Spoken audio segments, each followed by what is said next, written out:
No, I won't be alone, be alone anymore.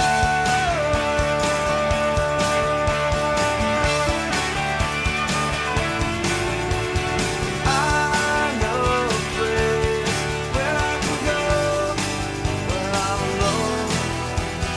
Into your arms, whoa, into your arms. I can go. I can go.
Sa buhay kong ito, tanging pangarap lang ang iyong pagmamahal ay makamtan. Kahit na sandali kita'y mamasdan, ligaya ay tila bang walang hanggan. Sana'y di na magising kung nangangarap man din, kung ang buhay na makulay ang tatahakin. Minsan ay madarapa, minsan din ay luluha. Di ka na maninindig, pagkat sa buhay mo ay may nagmamahal pa rin.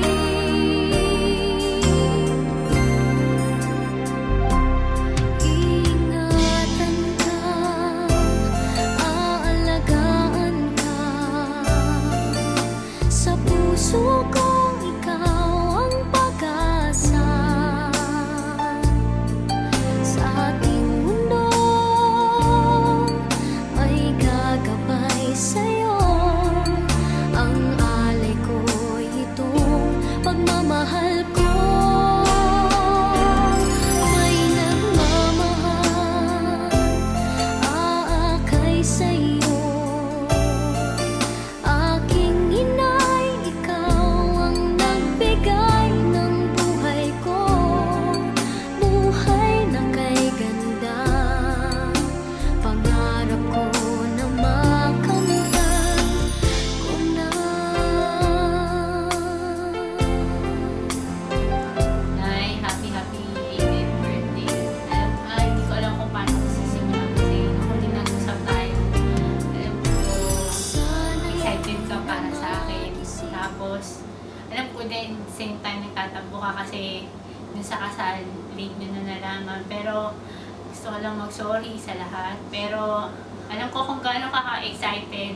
Kasi sabi ko nga sa'yo, di ba, pag uwi ko, kakalungin mo si baby. Pero, sabi mo hindi mo na makikita. Pero syempre, ramdam na ramdam ka naman niya kahit hindi ka niya nakikita. Basta, ingatan mo, antayin mo ako, antayin mo kami lahat sa pag-uwi namin. Alam ko kung gaano kaka-excited sobra. Kasi dun sa pag-uusap natin, alam mo yung tawa mo, doon ko nakikita yung ka-excited mo kahit hindi mo nakikita. Pero ramdam na ramdam mo lahat. Simula kay, kay Sab, kay Basha, tapos sa susunod pa, di ba? Sabi mo, bakit wala kaming lalaki? Huwag kang mag-alala, marami pang akong dadating. kahit puro babae muna, susunod naman mga lalaki. Basta ingatan mo sarili mo dyan. Ingatan mo yung kalusugan mo. Basta mahal na mahal kita. Lahat ng mga tinuro mo sa akin ngayon, dinadala ko dito. Yung mga pagluluto mo, yung mga turo mong pagluluto dito, kinakain namin yun. Basta mahal na mahal ka namin. Ingatan mo sarili mo. Happy 18th birthday, nanay. Love you. Nay, happy birthday. Pasensya ka na, hindi kami nakarating sa 88th birthday mo. I was thinking na uuwi din ako para i-surprise ka. Kasi worth it naman talaga.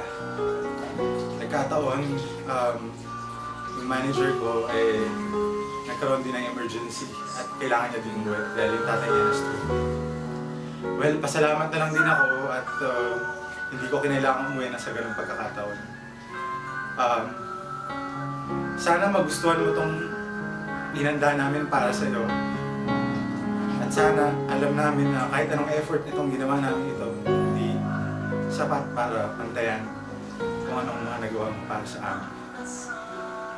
Sa marami pong nakakapanood nito, sa mga bisita namin, sa bisita ni Nanay, salamat po sa pagpunta niyo at sa pagpa-unlock sa kasiyahang ito. 80th birthday ni Nanay, ang sabi sa akin, Mami, siya na daw po ang mismo ang nag-request para ipaganda siya sa karawan nito.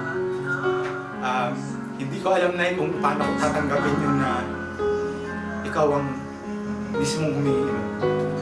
Well, sana bumaba pa ang buhay mo at dumating yung time na makauwi na kami at makasama ka na namin ulit. Mahirap itong ginawa ko rin sakripisyo dahil sa nagkapamilya na rin ako at naging dalawa na rin ang anak ko. Well, wala naman ako napagsisihan. Ngayon nakikita ko na may 4 na taon na akong anak na babae at isang batang babaeng kapapanganak lang.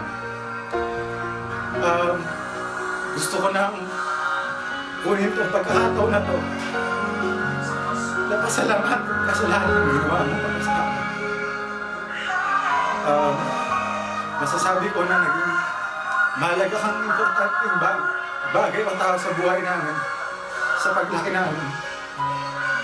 Alam mo naman na simula't simula sa iyo ako nakatira.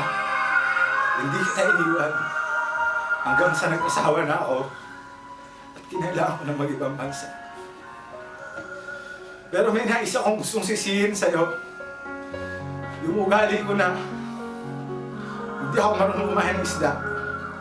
Dahil sa sobrang pagmamahal mo sa akin, pag ayaw ko ng ulam, ipagluluto mo ako ng gusto kong ulam. At ngayon, dala-dala ko pa yun hanggang dito. Pero biro lang yan, Nay. Gusto kong makabawi pa sa'yo. Gusto ko pa kitang alagaan. At sa profesyon kong ito, napakasakit sa akin na mag-alaga ng mga taong hindi ko naman kaano-ano. Pero yung mga sarili kong pamilya na kailangan ng pang-aalaga ko, hindi ko magawa. Well, siguro ay panahon na para maramdaman mo, masabi namin sa'yo kung gaano ka namin kamahal. Kaya sana, sa munti namin inihandang ito, ay magbigay ng kasiyahan para sa'yo. Maligayang kaarawan. Sana, umaba pa ang buhay mo. At makapiling ka pa namin. Nay, mahal na mahal kita. Maraming salamat.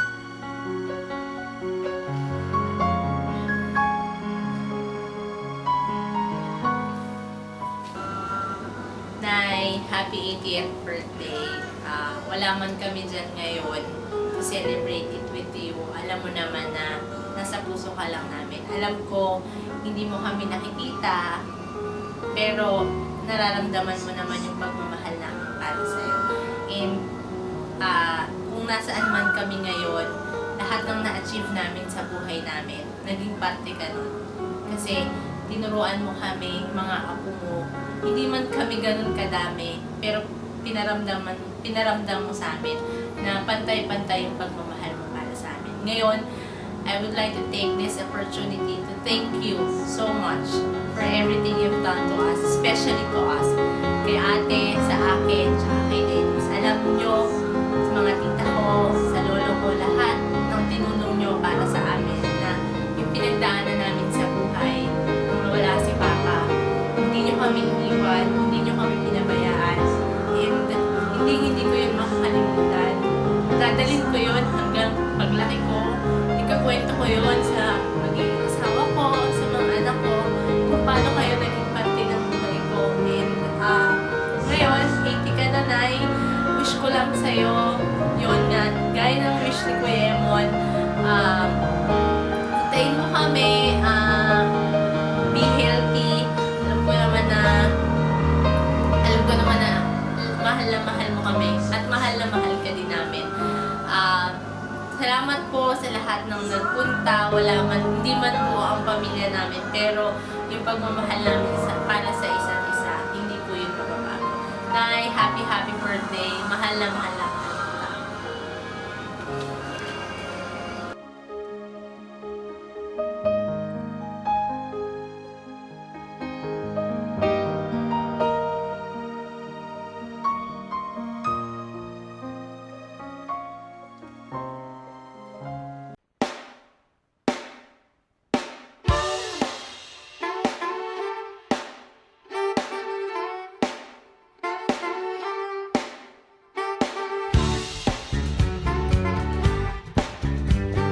From the top of the world's tallest building, To the bottom of our hearts, we wish you a happy birthday.